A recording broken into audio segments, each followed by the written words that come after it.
ओम शांति। मुरली है 24 अप्रैल 2024। बाप दादा के मधुर महावाक्य। मीठे बच्चे, तुम सवेरे अमीर बनते हो और शाम को फकीर बनते हो। फकीर से अमीर, पतित से पावन बनने के लिए 2 शब्द याद रखो। मन मना भव, मध्याजी भव।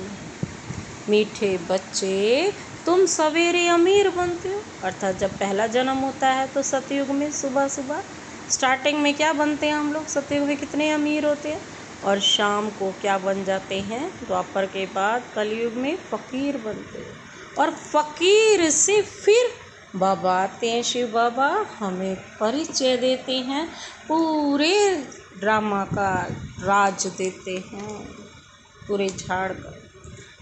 तो क्या बन जाते हैं हम, फकीर से अमीर, पतित से पावन बनने के लिए बाबा कहते हैं बस ये 2 शब्द याद रखो, मन मना भाव, मध्याजी भाव। आज का प्रश्न है, कर्म बंधन से मुक्त होने की युक्ति क्या है? कर्म बंधन से मुक्त होने की युक्ति क्या है? बाबा ने उत्तर दिया।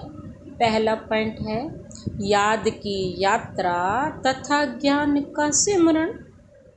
दूसरा पॉइंट है एक के साथ सर्व संबंध रहें, अन्य कोई में भी बुद्धि ना जाए। तीसरा पॉइंट है जो सर्वशक्तिमान बैटरी है ना, उस बैटरी से योग लगा हुआ हो।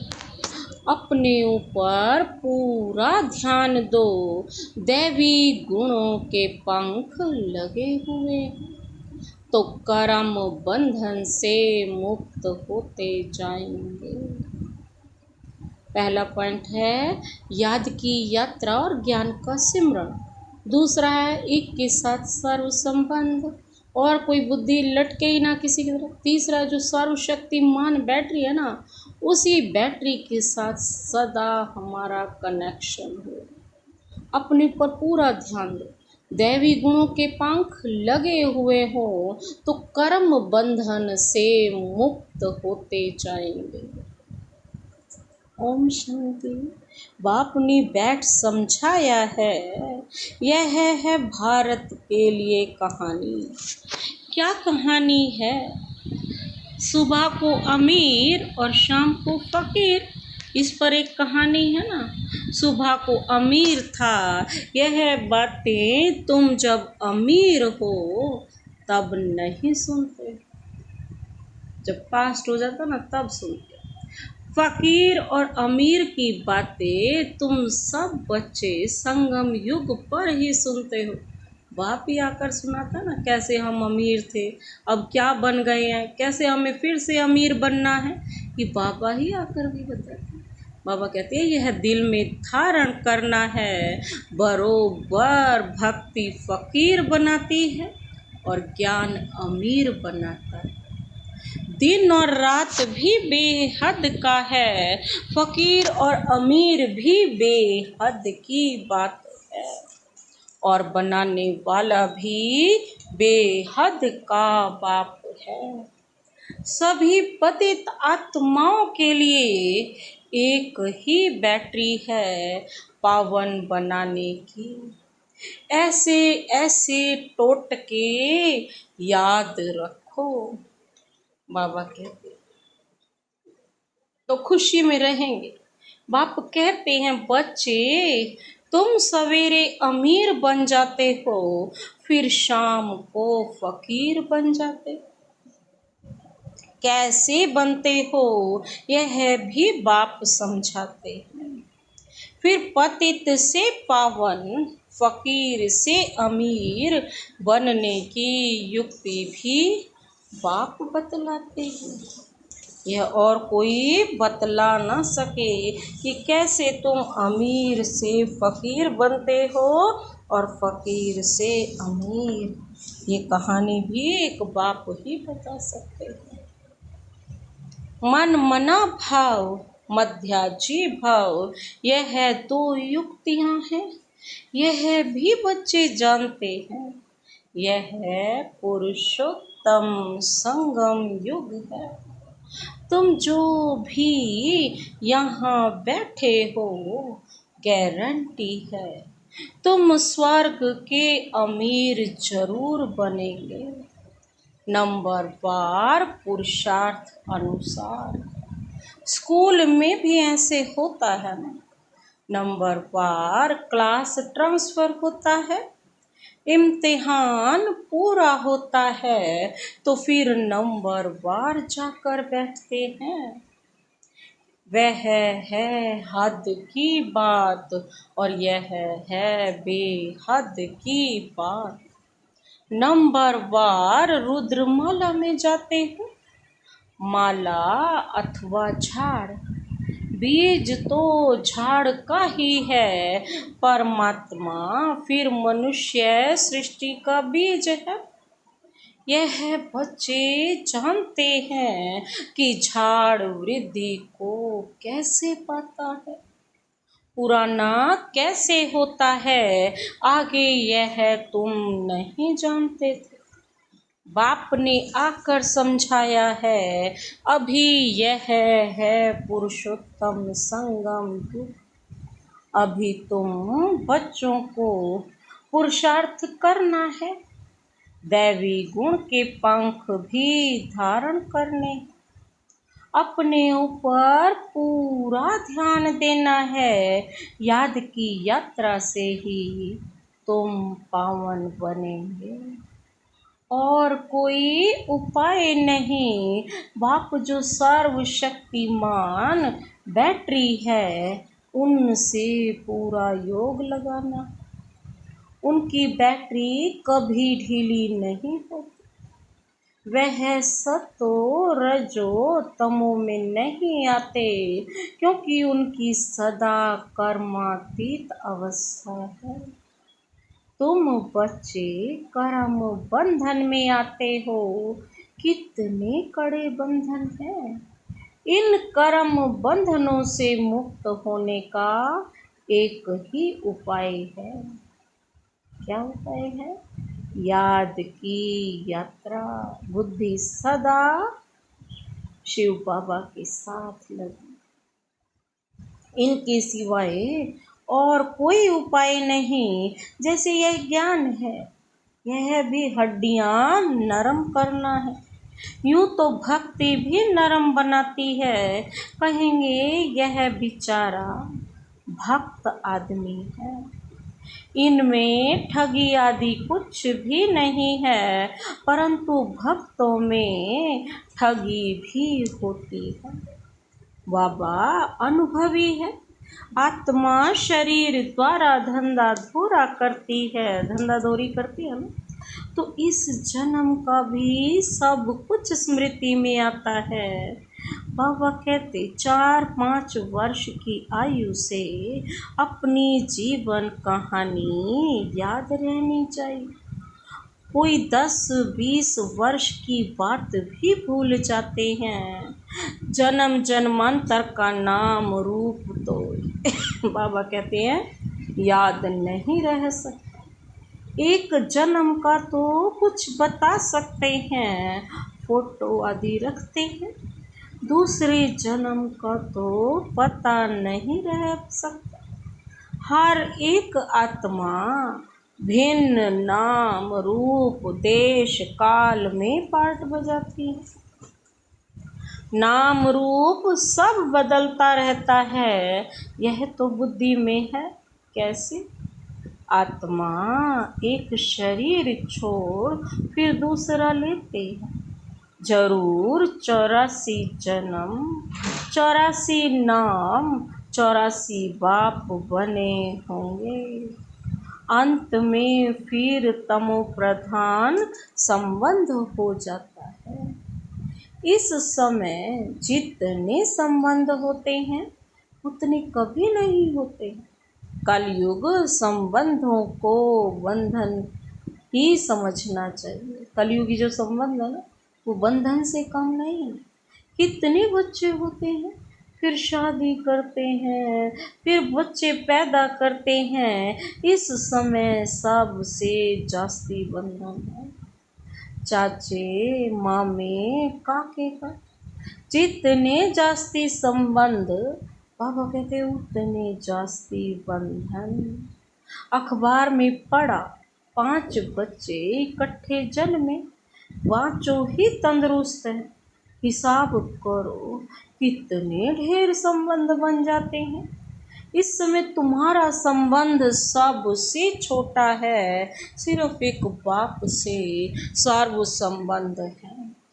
दूसरा कोई से भी तुम्हारा बुद्धि योग नहीं है सिवाय बाप के। कलयुग में फिर इससे जास्ती है, हीरे जैसा जन्म तुम्हारा अभी है। हाईएस्ट बाप बच्चों को एडॉप्ट करते हैं, जीते जी गोद में जाना वर्षा पाने के लिए, सो अभी ही होता है तुम ऐसे बाप की गोद में आए हो जिससे तुमको वर्षा मिलता है। तुम ब्राह्मणों से ऊंच कोई है नहीं, सबका योग एक के साथ है। तुम्हारा आपस में भी कोई संबंध नहीं, बहन भाई का संबंध भी गिरा देता है। संबंध एक से होना चाहिए, यह है नई बात। पवित्र होकर वापिस जाना है, ऐसे ऐसे विचार सागर मंथन करने से तुम बहुत रौनक में आएंगे। सतयोगी रौनक और कलयुगी रौनक में रात दिन का फर्क है। भक्ति मार्ग के समय है ही रावण का राज्य। पिछाड़ी में साइंस का घमंड भी कितना होता है। जैसे सतयुग में भेंट करते हैं ना, एक बच्ची ने समाचार लिखा कि हमने प्रश्न पूछा कि स्वर्ग में हो या नरक में, तो 4-5 ने कहा हम स्वर्ग में हैं। बुद्धि में रात दिन का फर्क पड़ जाता है।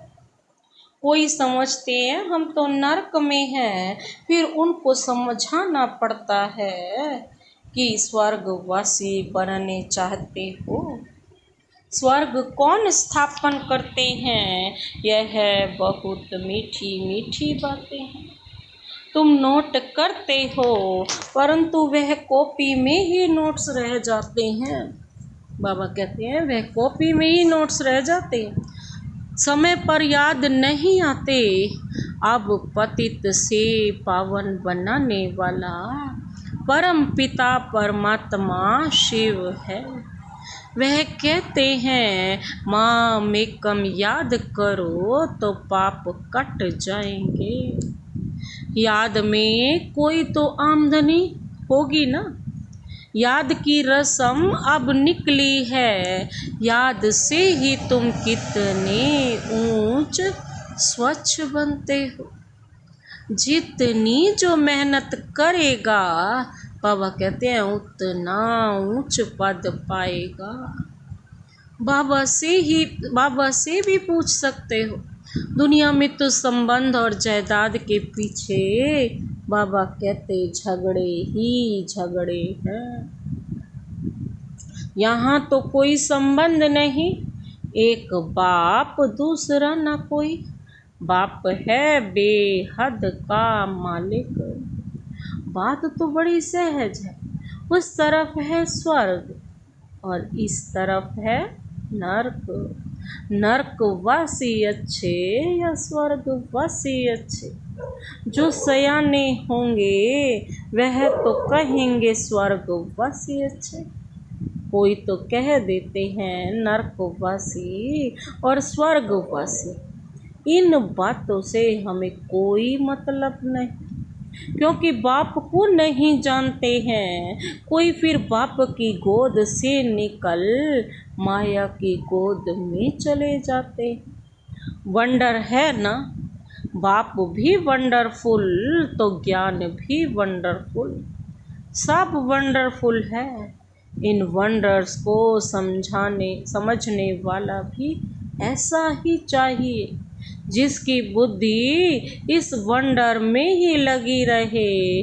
रावण तो वंडर नहीं, न उनकी रचना वंडर, क्योंकि रात दिन का फर्क है। शास्त्रों में लिख दिया है, काली देह में गया, सर्प ने डसा, काला हो गया।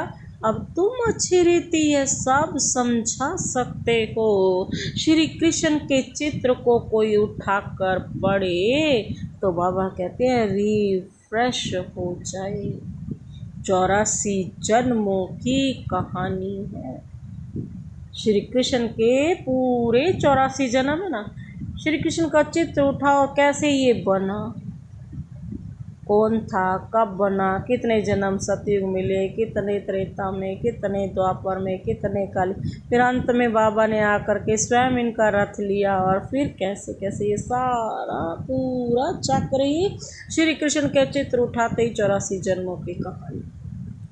जैसे श्री कृष्ण की वैसे तुम्हारी, उनके साथ हम भी जुड़े हुए हैं। स्वर्ग में तो तुम आते हो ना, फिर त्रेता में भी आते रहते हैं, वृद्धि होती रहती है। ऐसे नहीं, त्रेता में जो राजा होते हैं वह त्रेता में ही आएंगे। पढ़े के आगे अनपढ़े को भरी ठोनी पड़ेगी। यह ड्रामा का राज बाबा ने ही तो जाना, बाबा ही जान सकते हैं। अब तुम जानते हो, क्योंकि तुम्हारे मित्र संबंधी आदि सब नरकवासी हैं।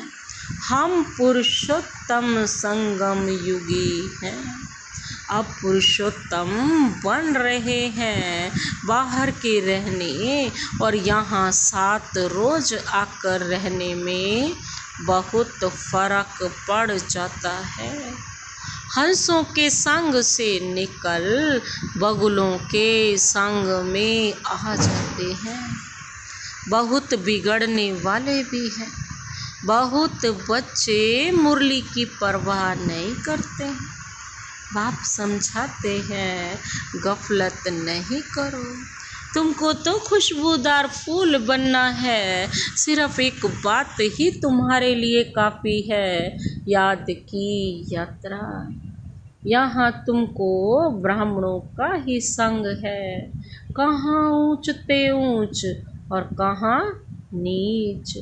बच्चे लिखते हैं, बाबा बगुलों के झुंड में हम एक हंस क्या करेंगे। बगुले कांटे लगाते हैं, कितनी मेहनत करनी पड़ती है। बाप की श्रीमत पर चलने से पद भी ऊंच मिलेगा। सदैव हंस होकर रहो। बगुलों के हंस से, बगुले के हंस में बगुला ना बन जाओ। गायन है ना, आश्चर्यवत सुनंती कथंती भागंती। थोड़ा भी ज्ञान है तो स्वर्ग में आएंगे, परंतु फर्क रात दिन का पड़ जाता है। सजाएं बहुत कड़ी खाएंगे। बाप कहते हैं, मेरी मत पर ना चलो, ना चल। पतित बने तो 100 गुणा दंड पड़ जाता है, फिर पद भी कम हो जाता है। यह राजाई स्थापन हो रही है। बाबा कहते, यह बातें भूल जाती हैं। यह भी याद रहे तो भी ऊंच पद पाने का पुरुषार्थ जरूर करें। नहीं करते हैं तो समझा जाता है, एक कान से सुन दूसरे से निकाल देते हैं। बाप से योग नहीं, यहाँ रहते भी बुद्धि योग बाल बच्चों की तरफ है। बाप कहते हैं सब कुछ भूल जाना है, इसको कहा जाता है वैराग्य। इसमें भी परसेंटेज है, कहाँ ना कहाँ ख्यालात चले जाते हैं। एक दो से लाभ हो जाता है तो भी बुद्धि लटक जाती है। बाबा रोज समझाते हैं, इन आँखों से जो कुछ देखते हो वह सब खत्म होने वाला है।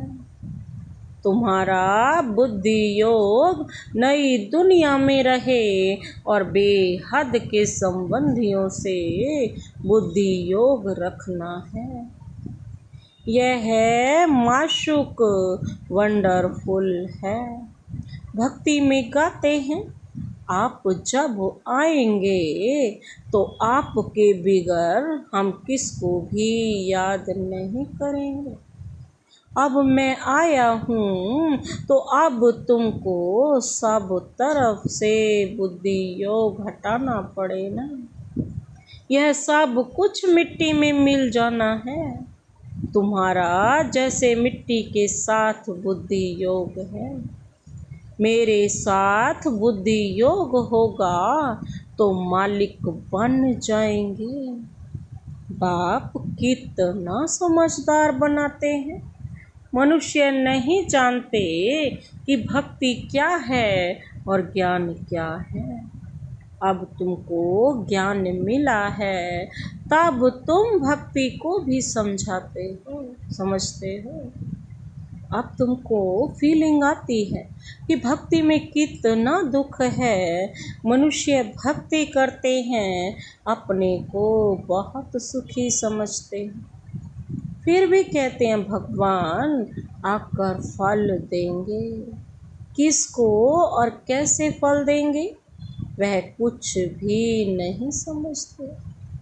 अब तुम जानते हो बाप भक्ति का फल देने आए हैं। विश्व की राजधानी का फल जिस बाप से मिलता है वह बाप जो डायरेक्शन देते हैं उस पर चलना पड़े। उनको कहा जाता है ऊंचे ते ऊंची मत मिलती तो सबको, फिर कोई चल सके कोई चल ना सके। बेहद की बादशाही स्थापन होनी है। तुम अभी समझते हो हम क्या थे, अब हमारी क्या हालत है। माया एकदम खत्म कर देती है। यह है तो जैसे मुर्दों की दुनिया है। भक्ति मार्ग में तुम जो कुछ सुनते थे वह सब सत करते थे, लेकिन तुम जानते हो सच तो एक बाप ही सुनाते हैं। ऐसे बाप को याद करना चाहिए। यहाँ कोई बाहर वाला बैठा हो तो उनको कुछ भी समझ में नहीं आएगा। कहेंगे यह तो पता नहीं क्या सुनाते। सारी दुनिया कहती है परमात्मा सर्वव्यापी है और यह कहते हैं वह हमारा बाप है। कांघ से ना करते रहेंगे परंतु अंदर से तो हाँ निकलती रहेगी। इसलिए नए कोई को अलाउ नहीं किया जाता है। यहाँ कोई नया नहीं बैठ सकता। अच्छा, मीठे मीठे सिकिलधे बच्चों प्रति मात पिता बाप दादा का याद प्यार और गुड मॉर्निंग।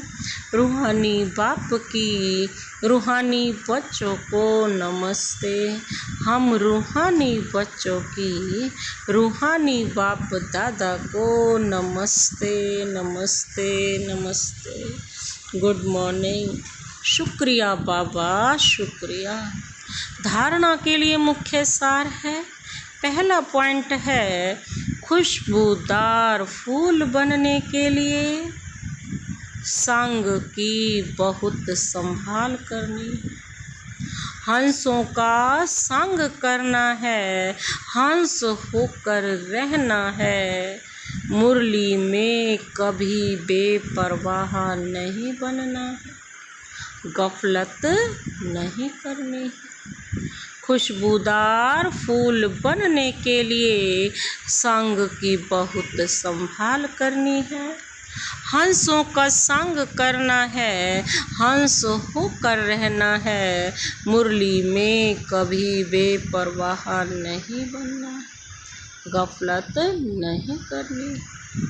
दूसरा पॉइंट है, कर्म बंधन से मुक्त होने के लिए संगम युग पर अपने सर्व संबंध एक बाप से रखने हैं।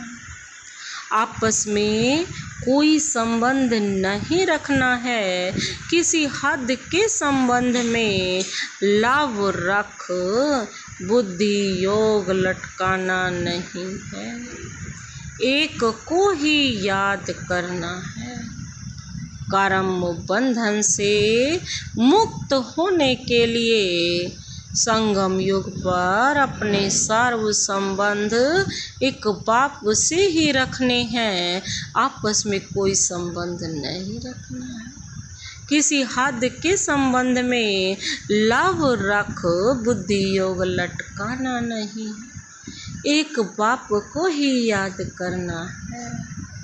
आज का वरदान, वरदानी हाथ सदा अपने सिर पर अनुभव करते हुए वरदान अपने में समाते हैं। परमात्म लव में लीन होने व मिलन में मगन होने वाले सच्चे स्नेही भव। परमात्म लव में लीन होने व मिलन में मगन होने वाले सच्चे स्नेही भव। विस्तार है, स्नेह की निशानी गाई जाती है कि दो होते भी दो ना रहें, एक हो जाए, लेकिन मिलकर एक हो जाएं, इसको ही समा जाना कहते हैं। भक्तों ने इसी स्नेह की स्थिति को समा जाना व लीन होना कह दिया है। लव में लीन होना यह स्थिति है, लेकिन स्थिति के बदले उन्होंने आत्मा के अस्तित्व को सदा के लिए समाप्त होना समझ लिया है।